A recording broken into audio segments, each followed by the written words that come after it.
जीअं का कानी कां लुसंदे लाचूं करे अची पेई ओचती दर्द पिरियां जी दां वेज ॾंभे को बांह सूर हीअं खे शाम।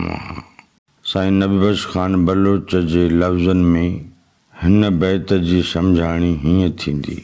लतीफ़ साईं चवे थो त जीअं का कानी कां लुसंदे लाचूं करे।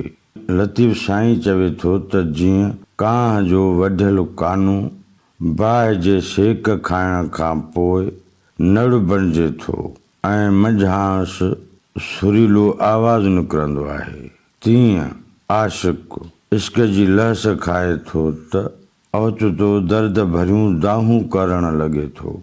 पर जॾहिं तबीब इलाज ख़ातिर अची संदसि बांह खे ॾंभ ॾिनो पर जॾहिं तबीब इलाज ख़ातिर अची संदसि बांह खे ॾंभ ॾिनो त आशिक़ आहूं कंदे चयो, बांह छो थो ॾंभी? सूर ऐं दर्द त मुंहिंजी दिलि में आहिनि।